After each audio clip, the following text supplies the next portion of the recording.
بسم الله الرحمن الرحيم الحمد لله رب العالمين والصلاة والسلام على سيد الأنبياء والمرسلين أما بعد فأستعيذ بالله من الشيطان الرجيم بسم الله الرحمن الرحيم السلام علیکم ورحمۃ اللہ وبرکاتہ۔ عزیز طلبہ کرام، امید کرتا ہوں احباب خیر سے ہوں گے۔ انشاءاللہ آج ہم مشکات المصابیح کے درس نمبر 195 میں فصل ثانی و ثالث سے حدیث مقدسہ 4777 سے لے کر 4782 تک پڑھنے کی سعادت حاصل کریں گے۔ آج کے درس میں ان احادیث مقدسہ کا ترجمہ ہوگا اور ساتھ ساتھ ان احادیث مبارکہ کی توضیح و تشریح کرنے کی سعادت حاصل کریں گے۔ تو آئیے طلبہ کرام بلا تاخیر بڑھتے ہیں اپنے آج کے درس کی طرف۔ بسم اللہ الرحمن الرحیم۔ حضرت ابو مسعود انصاری رضی اللہ تعالی عنہ راوی ہیں۔ وعن ابی مسعود الانصاری قال لأبی عبد اللہ او قال ابو عبد اللہ لأبی مسعود ما سمعت رسول اللہ صلی اللہ علیہ وسلم یقول فی زعموا قال سمعت رسول اللہ صلی اللہ علیہ وسلم یقول بئس مطیۃ الرجل رواہ ابو داود وقال ان ابا عبد اللہ حذیفہ۔ حضرت ابو مسعود انصاری رضی اللہ تعالی عنہ راوی ہیں، کہتے ہیں کہ انہوں نے حضرت ابو عبد اللہ سے یا حضرت ابو عبد اللہ نے حضرت ابو مسعود انصاری سے دریافت کیا کہ آپ نے رسول کریم کو لفظ زعموا کے بارے میں کچھ فرماتے ہوئے سنا ہے؟ انہوں نے جواب دیا کہ ہاں، میں نے رسول کریم رؤوف الرحیم تاجدار انبیاء حبیب مہرباں کو یہ فرماتے ہوئے سنا ہے کہ یہ لفظ مرد کی بری سواری ہے۔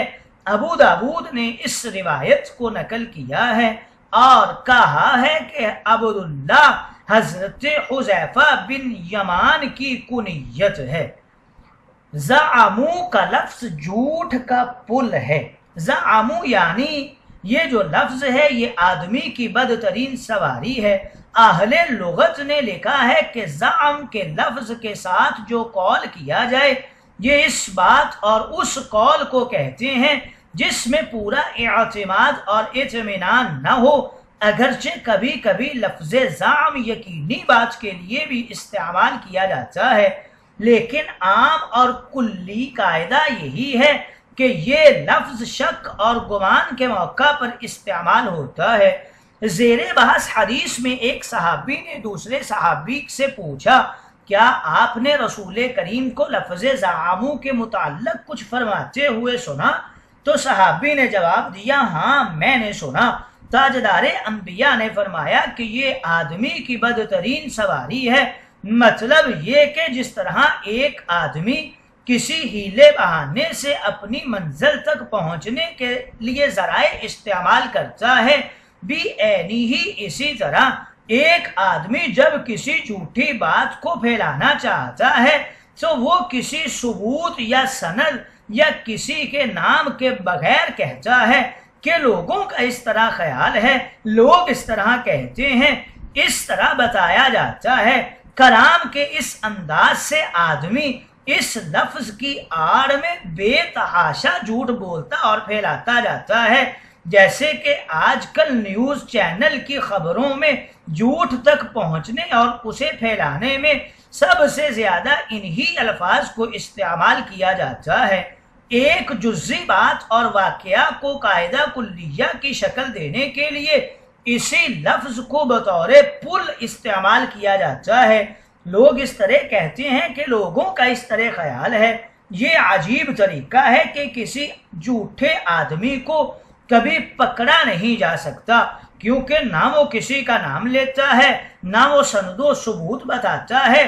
اس حدیث سے یہ تعلیم ہے کہ اس طرح بے سر و پا باتوں کو نہیں پھیلانا چاہیے اور بلا تحقیق سنی سنائی باتوں کو نہیں اڑانا چاہیے، بلکہ پوری تحقیق اور اعتماد کے ساتھ ٹھوس حقیقت کی بنیاد پر بات آگے پہنچانی چاہیے۔ اگلی حدیث مقدسہ کی طرف بڑھتے ہیں۔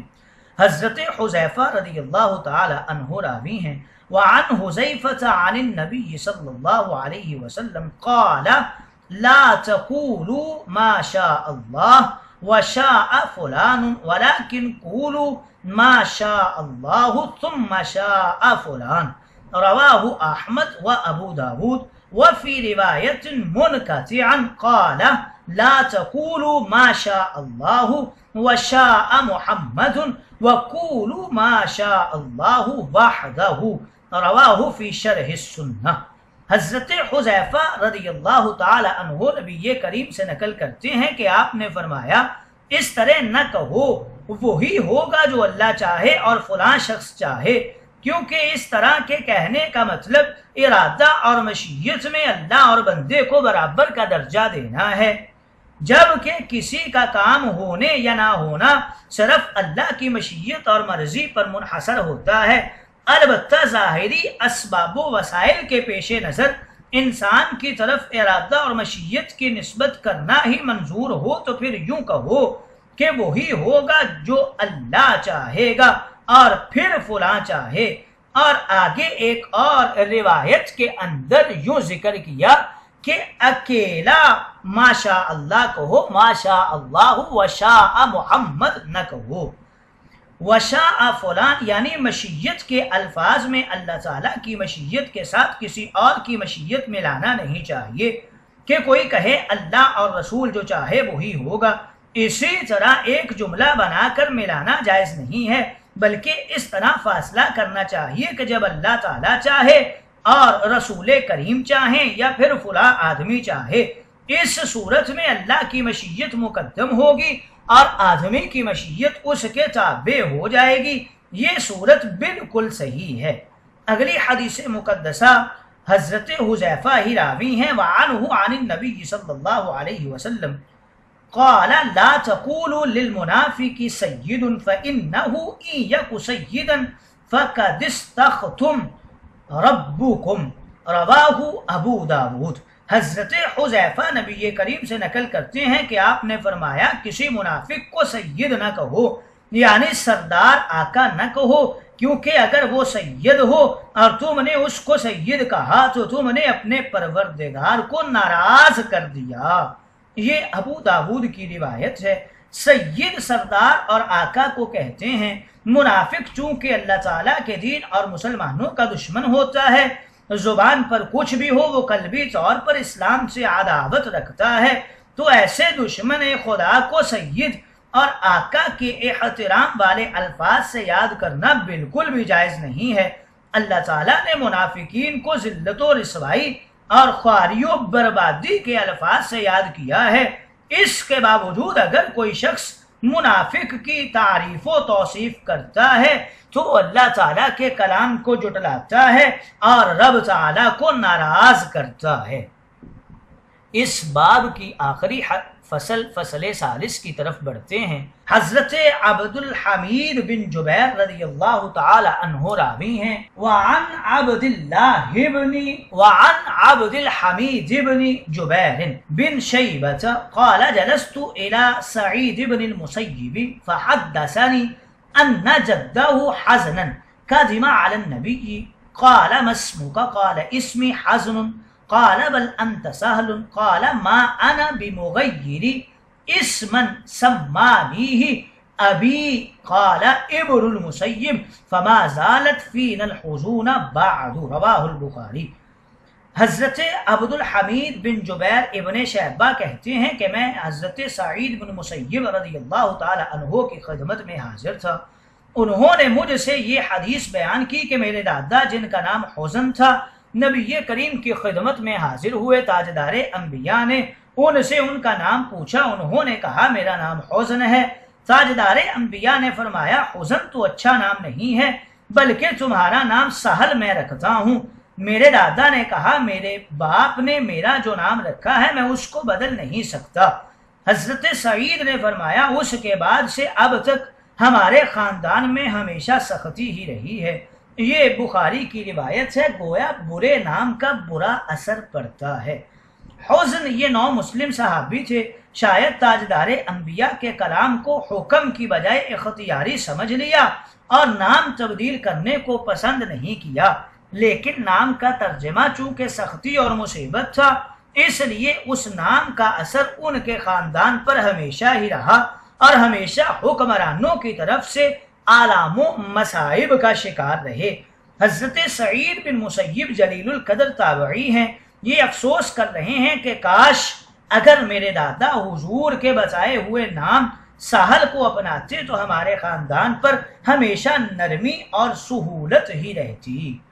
اگلی حدیث مقدسہ کی طرف بڑھتے ہیں۔ حضرت ابو وہب جشمی رضی اللہ تعالی عنہ راوی ہیں، وعن ابی وہب الجشمی رضی اللہ تعالی عنہ قال قال رسول اللہ صلی اللہ علیہ وسلم تسموا باسماء الانبیاء واحب الاسماء الى اللہ عبد اللہ وعبد الرحمن واصدقها حارس وہمام واقبحها حرب ومرہ، رواہ ابو داود۔ حضرت ابو وہب جشمی راوی ہیں، کہتے ہیں رسول کریم تاجدار انبیاء نے فرمایا انبیاء کے ناموں پر اپنے نام رکھو، اللہ تعالیٰ کے نزدیک بہترین نام عبد اللہ اور عبد الرحمن ہیں، زیادہ سچے نام حارس اور حمام ہیں، اور سب سے برے نام حرب اور مرہ ہیں۔ یہ ابو داود کی روایت ہے، گویا اس حدیث مقدسہ میں اچھے برے اور سچے ناموں کا تذکرہ ہے۔ الانبیاء یعنی انبیاء کے ناموں پر اپنے نام رکھو، اس میں خفیہ اشارہ ہو سکتا ہے کہ فرشتوں کے نام پر اپنا نام نہ رکھو۔ اس حدیث میں یہ بھی بتایا گیا ہے کہ زمانہ جاہلیت کے طرز پر برے اور ڈرونے نام نہ رکھو، جیسے حرب ہے یا مرہ ہے، یہ کروے اور تلخ کو کہتے ہیں۔ ابلیس کی کنیت بھی ابو مرہ ہے اور حرب جنگ کو کہتے ہیں۔ جاہلیت کے دور میں حمار، کلب، عبد الشمس وغیرہ بھی نام رکھے جاتے تھے، یہ کبیر ترین اسماء ہیں۔ حارس کھیتی باڑی اور کسب و کمائی کے لیے استعمال ہوتا ہے۔ اب دنیا کا ہر شخص کسب و کمائی میں مشغول ہے، اس لیے یہ سچا نام ہے۔ اور اسی طرح حمام یہ اہتمام اور قصد و ارادہ کو کہتے ہیں، اور ہر شخص کسی نہ کسی اہتمام اور قصد و ارادہ میں پڑا رہتا ہے، اسی لیے یہ بھی سچا نام ہے۔ اسی وجہ سے تاجدار انبیاء نے ان کی تلقین فرمائی ہے۔